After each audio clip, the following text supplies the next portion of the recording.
Here we go, a double team against Donald Trump. Will this work? Senator Ted Cruz and Governor John Kasich saying they will join forces in an attempt to block the frontrunner from getting enough delegates to clinch that Republican nomination. Wow. Morning, everybody. Bright and early. I'm Bill Hemmer. Welcome here to America's Newsroom. How you again? Yeah, it's me. Good morning. Hello, everybody. I'm Martha McCallum. So that news breaking just at the end of our Fox News town hall last night. The pair issued statements that came out at the same time. They say they'll divide their efforts in the upcoming contest. Kasich will pull out of Indiana to give Cruz, quote, a clear path, while Cruz will clear the way for Kasich in Oregon and New Mexico. Both candidates telling us last night that they're taking this fight all the way to that convention floor in Cleveland.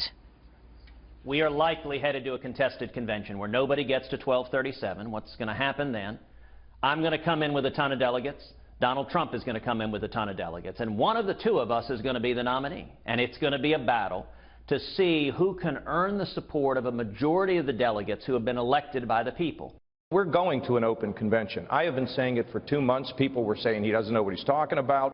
If you can't get the magic number of delegates, then the delegates are going to choose. And 7 out of 10 times, they chose somebody who went into the convention not in first place. You know who one of them was? Abraham Lincoln.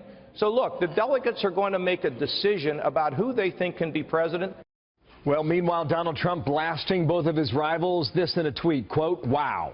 Just announced that Lion, Ted, and Kasich are going to collude in order to keep me from getting the Republican nomination. Desperation. All this comes only hours before voters in 5 states, Pennsylvania, Maryland, Connecticut, Rhode Island, and Delaware, all head to the polls. That is tomorrow night. On the delegate math now, we'll show you the board here because we've been crunching the numbers for some time. And with us to take us through it is Byron York, Chief Political Correspondent, Washington Examiner, Fox News contributor. Byron, good morning to you. Good morning, Bill. Is this going to work?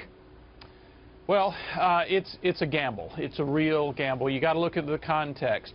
Cruz and Kasich are coming off a huge defeat to Donald Trump in New York, and if the polls are right, they are headed toward a big defeat tomorrow in all of those northeastern states you just mentioned, which means what they're trying to do is kind of leapfrog forward, go on to Indiana like tomorrow's never going to happen, and suggest that if they just team up and one of them goes against Donald Trump in Indiana, and then the other, Kasich, in Oregon and New Mexico, then they can keep Trump from that 1237 number. It's really risky, especially if Donald Trump has a big day tomorrow. Okay, now I want to thread the needle for you, okay, Byron? Here's what we did. We've crunched the numbers. Here we are today. Trump's at 845, right? He needs 392. So tomorrow night is Rhode Island, and you can watch the numbers change as we tick through here. It's Connecticut, it's Delaware, Maryland, and Pennsylvania. We think he's going to do very well. Maybe sweep all 5, okay? Then we go to Indiana, and this was late on Friday when our Fox polling came out, and we did a flip on Indiana from Cruz toward Trump. Now we're deep into May. Nebraska favors Cruz. West Virginia favors Trump. Not as much as we thought before, but still favors him. And then we're out in Oregon, right? This comes back to the plan that was announced last night.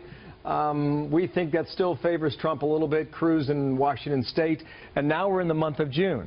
And again, watch these numbers. Montana for Cruz, South Dakota for Cruz. New Mexico, seems like a 50-50 split. California, then, of 172 delegates, we think today Trump gets 103 of the 172. On that same day, it's New Jersey with 51, winner take all. Now he's at 1202, Byron. 1237 is the magic number. He would only be 35 away from that number. And what would happen if that actually, all of that came true? Donald Trump enters the convention 35 votes short, somewhere in that neighborhood. There are a couple of hundred unbound delegates, delegates who can vote for anybody on the first ballot. And you'll see Trump working on those delegates, and you'll also see a very spirited debate in the Republican National Convention among the delegates. Some people are going to say, look, if Trump is even 1 short, we need to have a second ballot and an open convention. Others will say, wow, he's really close. Maybe we don't need to go through this.